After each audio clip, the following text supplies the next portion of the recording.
Bonjour, bienvenue dans cette nouvelle vidéo, merci de vous abonner, c'est gratuit.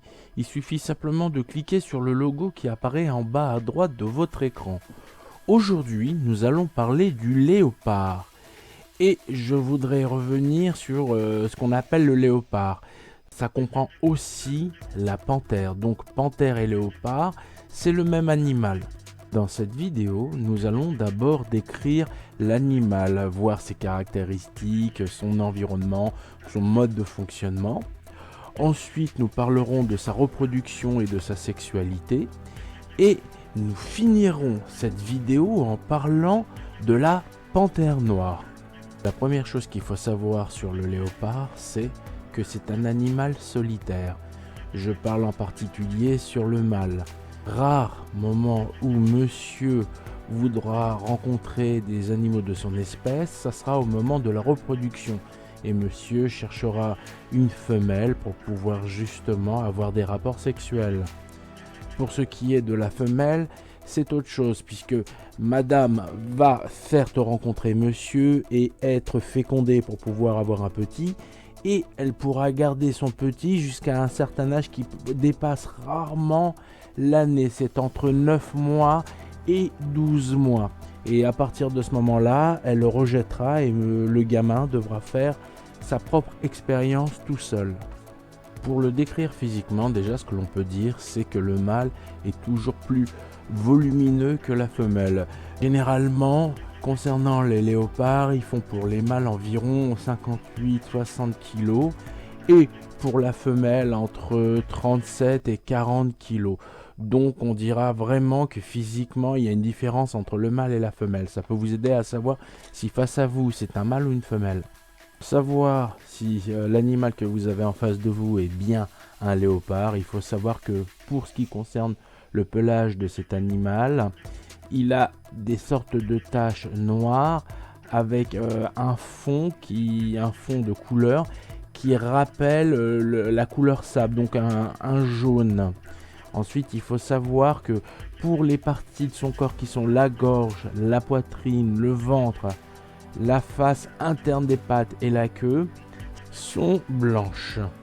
Maintenant, on va parler aussi de ses oreilles qui sont arrondies avec un point blanc à l'intérieur. Il faut savoir qu'un léopard peut faire des sprints jusqu'à 60 km/h, donc il est très rapide. Une autre capacité qui lui est très utile, c'est sa capacité à pouvoir escalader les arbres.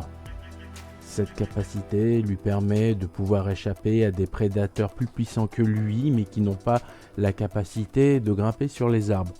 Une autre possibilité que lui apportent les arbres, c'est de pouvoir cacher les proies qu'il a chassées et qu'il veut garder pour plus tard pour pouvoir en consommer à un moment donné où il ne trouvera pas d'autres proies. Et le fait d'avoir la capacité de pouvoir monter sur les arbres lui permettra de se cacher et d'être à l'affût de proies sur lesquelles il se jettera de l'arbre pour pouvoir les surprendre. Sa mâchoire est extrêmement puissante, elle peut briser des os. Il faut savoir aussi qu'il a la capacité de pouvoir sauter sans élan sur 6 mètres de long et sur 3 mètres de hauteur. De façon générale, il chasse ses propres proies, mais à certaines occasions, il pourra devenir lui-même charognard. Il chasse tout aussi bien des petites proies que des grandes proies. Lorsqu'il s'agit de petites proies, il s'évertuera à la finir sur place. Mais lorsqu'il s'agira de grandes proies, des proies plus volumineuses et plus lourdes que lui, qu'est-ce qu'il fera? Il les hissera jusqu'en haut d'un arbre, ce qui permettra à cette carcasse d'être cachée et lui pourra revenir plus tard pour finir cette proie.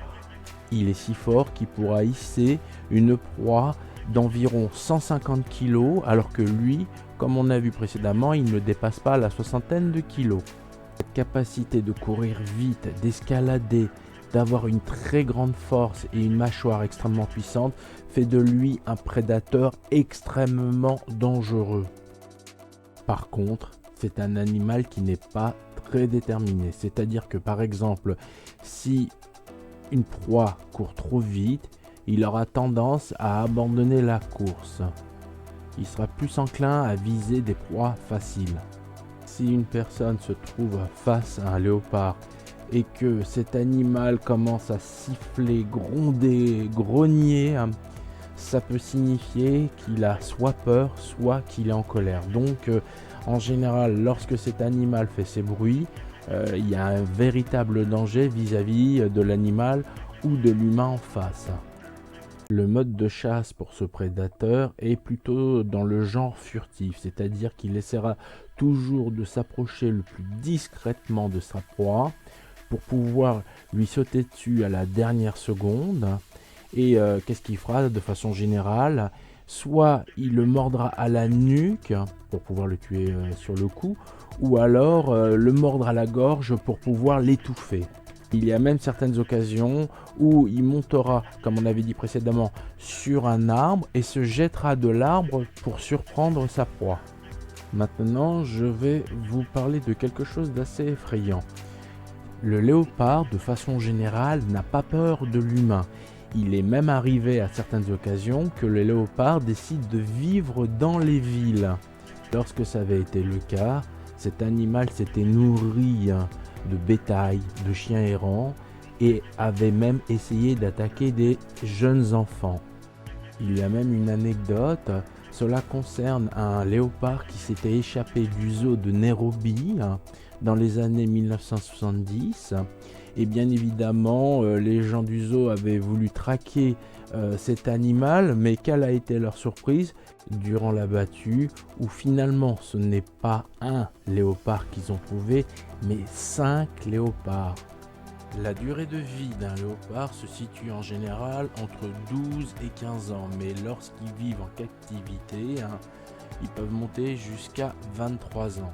La vie est tellement dangereuse pour ces animaux qu'il faut savoir qu'il y a environ 41% des jeunes moins de 1 an léopards qui décèdent avant l'âge de 1 an.